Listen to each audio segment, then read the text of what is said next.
Bonjour, donc nous allons continuer notre travail sur le livre Maths C complexe. Alors c'est un Wikibook. On est dans propriété et application, matrices, les matrices hermitiennes. Alors, ce qu'on va faire, c'est qu'on va lire tout ça. Alors, la somme ou la différence de deux matrices hermitiennes est hermitienne. D'accord? Donc ça, c'est évident, je n'ai pas fait d'exemple. Alors maintenant, on va voir le produit de deux matrices hermitiennes. Alors, le produit de deux matrices hermitiennes est hermitienne si et seulement si les matrices commutent. D'accord? Alors naturellement, je ne suis pas capable de construire des matrices hermitiennes qui commutent. Donc on va voir que quand elles ne commutent pas, déjà elles ne sont pas hermitiennes. Alors une matrice hermitienne, ce qui la caractérise, c'est que sa partie imaginaire sur la diagonale est nulle. La partie réelle est aléatoire. Et les coefficients sont conjugués. C'est-à-dire ici, il y a plus 11, moins 3, plus 3, et là, il y a plus 11, moins 3. Là, il y a plus 12, plus 2. Là, il y a plus 12, moins 2. Donc, elles sont conjuguées. Ici, c'est moins 3, plus 15, et là, c'est moins 3, moins 15, conjuguées. Donc là, on a deux matrices qui sont hermitiennes, et quand on en fait le produit, malheureusement, il n'est pas hermitien. Déjà, il n'y a pas 0 sur la partie imaginaire, sur la diagonale. D'accord? Donc, tout simplement.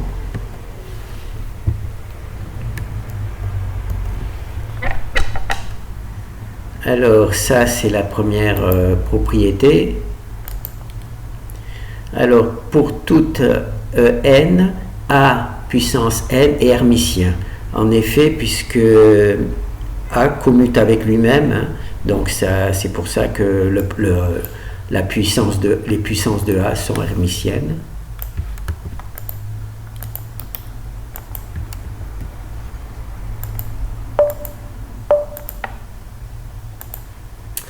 Alors ici on a A, c'est une matrice hermitienne, 0 sur la partie imaginaire sur la diagonale, et les valeurs autre part sont conjuguées.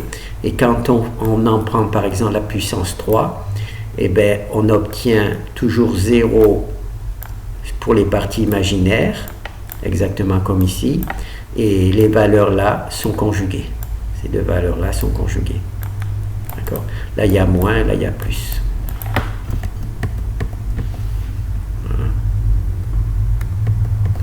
Voilà. Là on va prendre la puissance 4 par exemple, voir un petit peu ce que cela donne.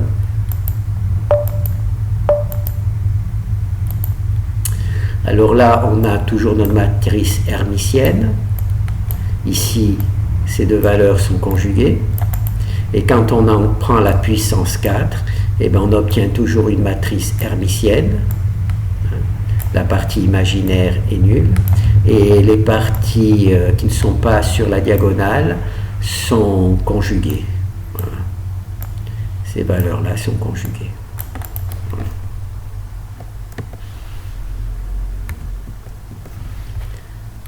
Ça, c'est bon. Si l'inverse d'une matrice hermitienne existe, elle est hermitienne. Ça, c'est intéressant de savoir qu'on peut inverser une matrice hermitienne. On obtiendra aussi une matrice hermitienne. C'est des choses plutôt culturelles, hein, c'est savoir que ça existe. Que par exemple, le produit de deux matrices hermitiennes n'est pas hermitien. Alors là, on a une matrice hermitienne, d'accord? Là, on en calcule son inverse. Et on voit qu'en effet, les parties imaginaires sur la diagonale sont nulles. Et les autres valeurs sont conjuguées. Là, il y a plus, là, il y a moins, là, il y a moins, et là, il y a plus. Voilà, elles sont conjuguées.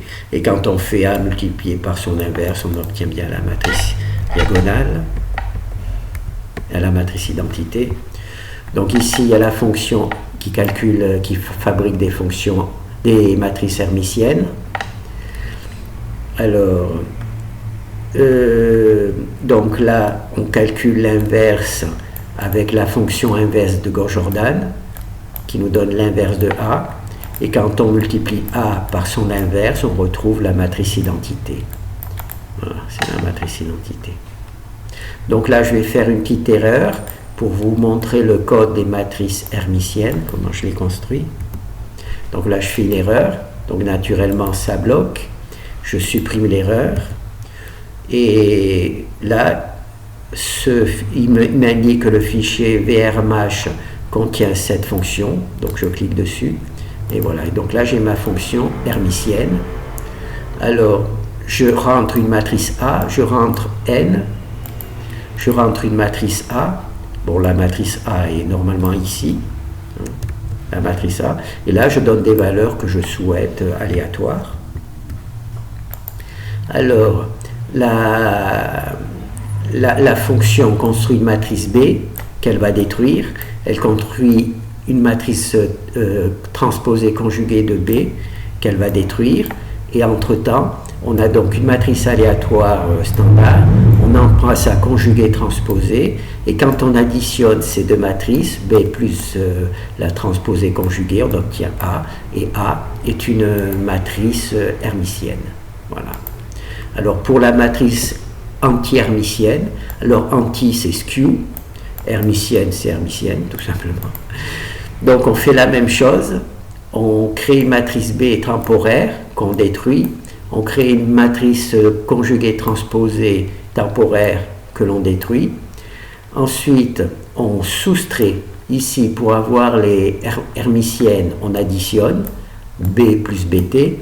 Et pour obtenir les anti-hermitiennes, on soustrait. Donc on fait soustrait B moins BT, on obtient A. Et le A qui est là, c'est notre matrice anti-hermitienne. Voilà. Donc ça c'est bon, on a vu le code. Donc on va voir les matrices hermitiennes après, hein, anti-hermitiennes. Donc là, on va soit le carré de AT. Donc là, on a vu que l'inverse d'une matrice hermitienne est hermitienne. On a vu que la puissance d'une matrice hermitienne est hermitienne. Par contre, deux matrices hermitiennes, leur produit n'est pas hermitien, sauf si elles commutent. Voilà.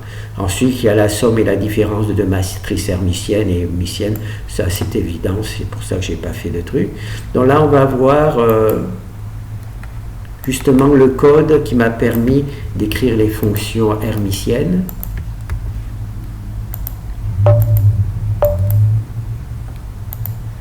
Voilà, donc là on a une matrice totalement aléatoire et quand on additionne A plus sa transposée conjuguée de A, on obtient une matrice hermitienne. C'est tout simplement ce que j'écris, le code que vous avez vu tout à l'heure, hein, le code que vous avez vu tout à l'heure. Et pour la matrice anti-hermitienne, c'est skew hermitian. Et bien là, on fait A moins AT. Voilà. Donc A plus AT, A plus sa conjuguée transposée, c'est hermitien.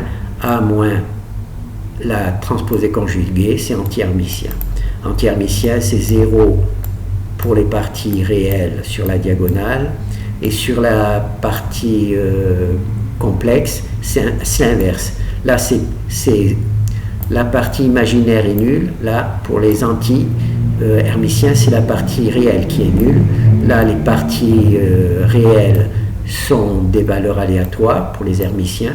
Et là, c'est les parties imaginaires qui sont des valeurs aléatoires pour les anti-hermitiens. Alors, là aussi, c'est inverse. Là, vous avez la valeur et son conjugué symétrie, d'accord, plus et moins. Et là, c'est l'inverse. C'est la partie imaginaire, la partie réelle qui change de signe. Par contre, la partie imaginaire conserve le même signe. La partie réelle change de signe, mais la partie imaginaire conserve le même signe. Donc, je ne sais pas comment on appelle ça, le fait de changer le signe de la partie réelle et pas de la...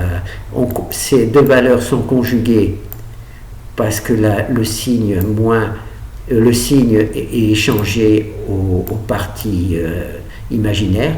Par contre, quand c'est les parties imaginaires, les parties réelles qui changent de signe, je ne sais pas comment on appelle ce type de nombre. Donc là, on a vu comment on fait pour calculer, pour construire la fonction des matrices hermitiennes. On a vu A plus AT conjugué à A plus transposé conjugué de A hermitien, A moins transposé conjugué transposé de A anti-hermitien. Donc là, on va voir que une matrice A peut toujours être décomposée en la somme de deux matrices, une matrice hermitienne et une matrice anti-hermitienne. Donc on va voir ça.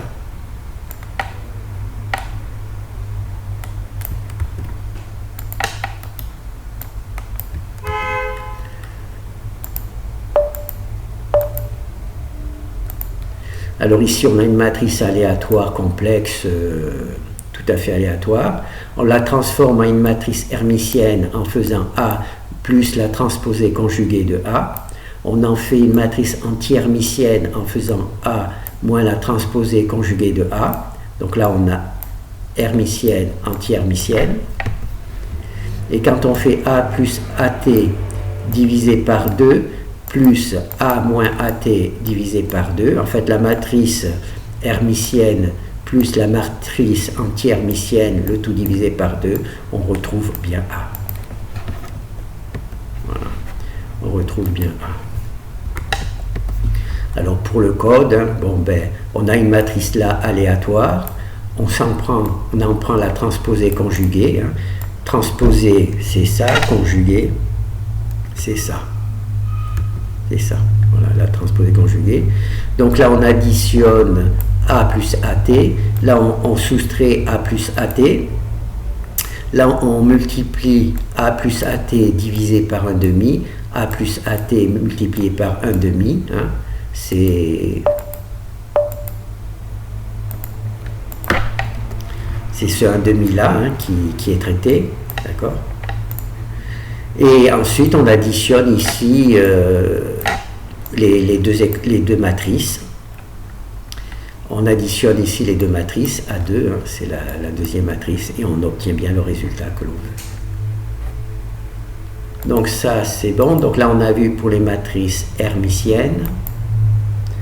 Maintenant, on va voir les matrices anti-hermitiennes. Alors, anti-hermitiennes.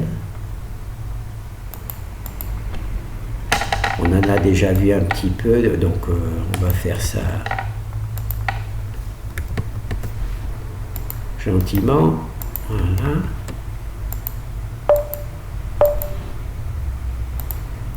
Voilà, donc là c'est notre matrice anti-hermitienne. Alors 0 pour les parties réelles et pour les parties imaginaires, c'est des valeurs aléatoires. Et là, les valeurs sont, quand il y a plus ici, il y a moins ici. Et sinon, là, c'est les mêmes valeurs. Là, elles sont symétriques. Symétriques. Symétriques. Simplement, le valeur des parties, le signe des parties réelles change. Quand c'est moins ici, c'est plus ici. Par contre, la partie imaginaire conserve son signe. Alors, ça, c'est les matrices anti-hermitiennes. On va juste voir rapidement le code, on l'a vu tout à l'heure. Donc là, je fais une petite erreur en rajoutant une virgule. Je compile, là, il m'indique le bon truc, donc je supprime l'erreur.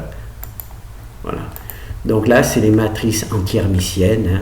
On crée une matrice A aléatoire, on en prend sa conjuguée transposée, on soustrait B moins la matrice moins sa transposée, ça nous donne la valeur de A qui est sortie ici. Et pour la matrice hermitienne, on l'avait déjà vu aussi, on crée aussi une matrice aléatoire B, on crée sa matrice conjuguée transposée, cette fois-ci on additionne et on obtient une matrice, cette fois-ci en additionnant hermitienne et en soustrayant une matrice anti-hermitienne. Voilà.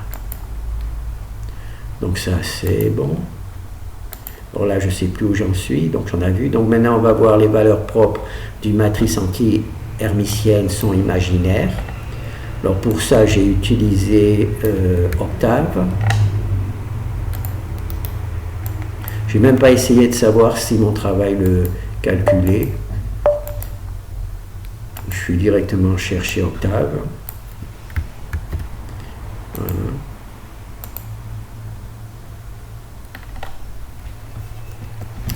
Donc là, on a une matrice anti-hermitienne, d'accord, 0 pour les parties réelles sur la diagonale, et les valeurs 13, moins 13, 4, moins 4, donc c'est une matrice anti-hermitienne, donc ça c'est les valeurs propres, on n'en a pas besoin.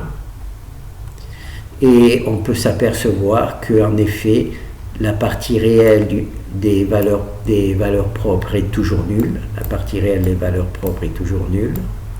Et là, il y a la partie imaginaire qui a des valeurs aléatoires. Voilà. Enfin, c'est les valeurs propres sont uniquement complexes. Sont uniquement imaginaires. Voilà. Bon, ça c'est bon. Alors, maintenant, l'inverse d'une matrice anti-hermitienne est une matrice anti-hermitienne. Donc, toujours intéressant de savoir que quand on calcule l'inverse d'une matrice, on obtient le même type de matrice.